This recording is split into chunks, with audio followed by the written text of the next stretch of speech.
कौन कौन सी क्लास के बच्चे हैं यहाँ पे? 11th and 12th, 9th 10th 11th and 12th, right? किसने वो सेशन कुछ पहना? ये गवर्नमेंट गर्ल्स, ये क्या है? हाँ, किस चीज का ये क्या है ये? अच्छा ठीक है, हाउस है आपका, ठीक है ठीक है ठीक है ठीक है। आज हम प्रोग्राम कर रहे हैं ड्रग अवेयरनेस पे। आप सभी को पता है कि ये बहुत बड़ी इशू है, जो प्रॉब्लम है हमारी सोसाइटी की। Drug, everything fine?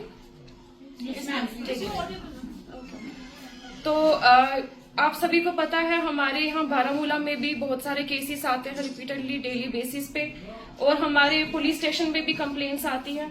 अब सिचुएशन इस हद तक पहुंच गई है कि पेरेंट्स खुद आ रहे हैं कि अपने हमारे जो बच्चे हैं आप प्लीज उनको अरेस्ट करें, उन पे PSA लगाएं या कुछ महीने के लिए अपने थाने पे रखें।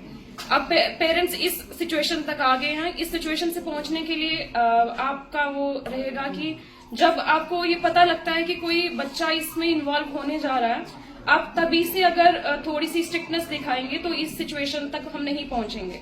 अब वो पेरेंट्स को भी पीटते हैं पैसे लेने के लिए, क्योंकि वो एक्सपेंसिव होती है ड्रग्स। तो अब जब उस स्टेज पे पहुंचते तब पेरेंट्स हमें कंप्लेन करते हैं। तो पेरेंट्स का भी, और जो फीमेल्स हैं यहाँ पे, उनके जो ब्रदर्स, जब उनकी फैमिली में जब ऐसा होता है, जब फर्स्ट स्टेज पे होता है, आप तभी से स्ट्रिक्टनेस दिखाएंगे तो इस सिचुएशन तक हम नहीं पहुंचेंगे। तो यहाँ पे एज वी नो कि 50% हमारी पॉपुलेशन विमेन की है all over the world, almost around 50%, और जो विमेन हैं they are also playing a major role in drug peddling, ठीक है? तो इसका क्या होता है कि ड्रग पैडलिंग तो करती हैं, धीरे धीरे वो कंज्यूम भी करती हैं, फिर पहले यूज करती हैं, फिर वो मिस यूज करती हैं, फिर वो अब्यूज भी करती हैं। तो सिंस उनका एक क्रुशियल पार्ट होता है उनकी लाइफ का, रिप्रोडक्टिव साइकिल होता है एक, जब वो प्रेगनेंसी के टाइम ये ड्रग्स कंज्यूम करती हैं तो उनका जो बच्चा डिलीवर होता है तो उस पे नेगेटिव कॉन्सिक्वेंसेस होते हैं उसके हेल्थ पे। तो अभी रिसेंटली वो शॉकिंग चीजें सामने आ रही हैं।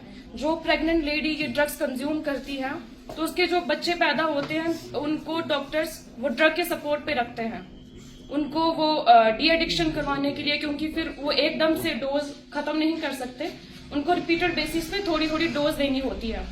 जो बच्चे जस्ट अभी डिलीवर हुए हैं उनको भी अगर ड्रग्स देनी पड़ रही है तो ये बहुत बड़ी इशू है हमारी सोसाइटी का।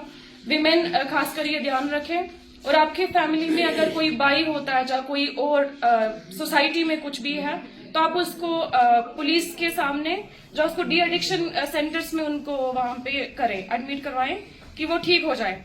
हमारे पास डी एडिक्शन सेंटर्स हैं, हमें उनका फायदा लेना चाहिए, और ये ऐसी कोई भी सिचुएशन आती है उसको सामने लाएं।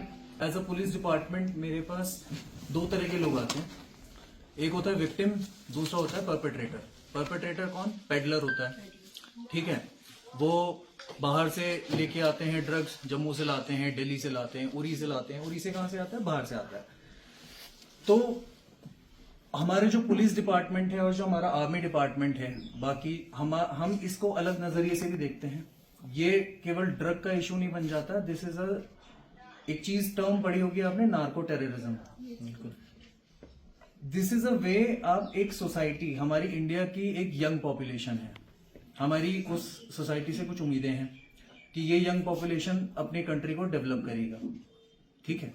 लेकिन जब उसको आप ड्रग्स के उसमें चंगुल में फंसा देते हो तो वो कुछ करने लायक नहीं बचता है, वो लायबिलिटी बन जाता है। वो अपनी फैमिली के लिए लायबिलिटी बन जाता है, पुलिस के लिए लायबिलिटी बन जाता है, सिक्योरिटी फोर्सेस के लिए लायबिलिटी बन जाता है, पूरे देश के लिए लायबिलिटी बनता है। हमें ट्राई करना है कि हम ऐसे विक्टिम्स और परपेट्रेटर्स को आइडेंटिफाई करें। मेरे पास बहुत लोगों की रिपोर्ट आती है कि सर यहाँ पर ड्रग्स का काम चल रहा है, हम अपनी पुलिस पार्टी भेजते हैं और हम उन लोगों को अप्रिशिएट करते हैं कि आप लोग ये इन्फॉर्मेशन हम तक लाते हैं। जहां भी कोई आपको पता चलता है कि परपेट्रेटर है, कोई बंदा पेडलिंग कर रहा है, जैसे मेरे को खबर आती है कि गुलनार पार्क में कभी गैम्बलिंग हो रही है या कभी ड्रग्स चल रहे हैं, तो we send a party, we catch them. तो ये मैं आपसे अपेक्षा करता हूं कि आप लोग हमें ये वाली इन्फॉर्मेशन लाके देंगे। करना चाहता था, मैं तकरीबन 2 साल से रहा हूँ बारामूला में, और एज सच JNK में मैं पिछले 6.5 साल से हूँ। जेएनके में जो हम कहते हैं मिलिटेंसी और ये प्रॉब्लम वो प्रॉब्लम सोशल प्रॉब्लम, सबसे basic problem what I felt जो मुझे लगा ये है ड्रग्स का। ड्रग्स सिर्फ कोकेन और जो मॉर्फिन वगैरह ये सब लेते ये नहीं है। ड्रग्स आपका बेसिक सिगरेट से स्टार्ट हो जाता है। आपको भी पता है एनीथिंग एडिक्शन इज बैड। अगर यहाँ मेरे अंदाज से मैक्सिमम पॉपुलेशन इस्लाम को अगर फॉलो करता है तो आपको भी पता है कि कुछ भी नशा होता है वो हराम होता है। बट जो बेसिक हम इशू कर रहे हैं यहाँ पर अभी बात कर रहे हैं ड्रग्स का स्पेसिफिकली, बट मैं थोड़ा डोमेन को बड़ा कर रहा हूं। जो हमारा सोशल प्रॉब्लम, सोशल जो स्टिग्मा की बात हो रही थी, सोशल इश्यूज हैं, वो इशू स्टार्ट होता है फाइनेंशियल प्रॉब्लम से। मानते कि नहीं मानते आप? कुछ भी होता है सोसाइटी में सबसे पहले हम बात करते हैं कि ये गरीब है, ये अमीर है। अब चाहे जो बुरे लोग हैं सोसाइटी के या फिर हमारे हूसोवेयर इज देयर जिनकी नजर खराब है हमारे सोसाइटी पे, उन्होंने देखा कि इनको मिलिटेंसी पे ले जाएंगे तो बंदे मरेंगे, खून बहेगा, ये होगा वो होगा, पैसे लगेंगे। फिर उन्होंने देखा कि हम कैसे सोसाइटी को डिटोरिएट करें, खराब करें। तो उन्होंने बहुत सॉफ्ट टारगेट देखा, वो है छोटे बच्चे, बच्चियां। और उस सॉफ्ट टारगेट को सबसे जल्दी इजीली अडल्टरेट करने का सबसे इजी तरीका निकला वो है ड्रग्स, क्योंकि ये लत लगता है। पहले दिन आपको फ्री में पिलाया, आपको सिगरेट पिलाया, आपको बड़ा मजा आया, हाँ सिगरेट पिलाया। एक तो आपको सोसाइटी में ऐसा लगता है कि you have felt something very big, you have become a king, आप राजा बन गए। ये इंक्लूडिंग लड़कियां ऑल्सो, बिकॉज मैं कश्मीर का नहीं हूं, हाउएवर मैंने कॉलेज भी देखा है, मैंने बाहर भी काम किया, उसके बाद मैं फौज में आया हूं।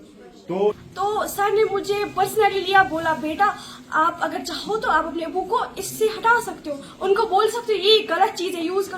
बट मैं सोच पे पड़ गई बहुत ज्यादा। तो देन मैंने सोच लिया, तो मैं सर के पास वापस चली गई। मैंने प्रॉमिस किया सर मैं कर लूंगी। जब मैं घर गई तो मैंने अपने अबू को बहुत ज्यादा ही फोर्स किया, अबू नहीं आपको नहीं कर रहे हैं, मैं नहीं बैठ रही आपके पास अगर आपने ये यूज किया। आफ्टर डेट मेरे अबू को बहुत सा फील हुआ कि मेरी बेटी मुझे ऐसा बोल रही है कि मैं आपके पास नहीं बैठूंगी, तो बाकी लोग मेरे बारे में क्या सोच रहे होंगे। तो अल्हम्दुलिल्लाह उन्होंने छोड़ दी। आज वो उसकी तरफ देखते भी नहीं है। जब मैं ये सबसे ज्यादा इन चीजों से फैसिनेट होते हैं। मैं आप लोगों से ये बात कहूं कि आप जो बच्चे हैं, अभी जैसे हमारी एक स्टूडेंट यहाँ पे आई और she was really full of wise words. आप लोग माशाल्लाह सब लोग इतने ज्यादा समझदार हैं, तो फिर मेरे पास ये क्वेश्चन दिमाग में आता है कि आप ही लोगों में से क्यों वो लोग हैं जो इस नशे को as a hobby, as a kick चाहते हैं टेस्ट करना। मैंने लास्ट टाइम भी आप लोगों के साथ ऐसा ही एक प्रोग्राम अटेंड किया था जिसमें मैंने आपको बताया था अपने एक स्टूडेंट के बारे में। मैं उसकी एक छोटी सी स्टोरी आपके साथ उस दिन भी शेयर की थी, and I will repeat it for the dignitary sitting here.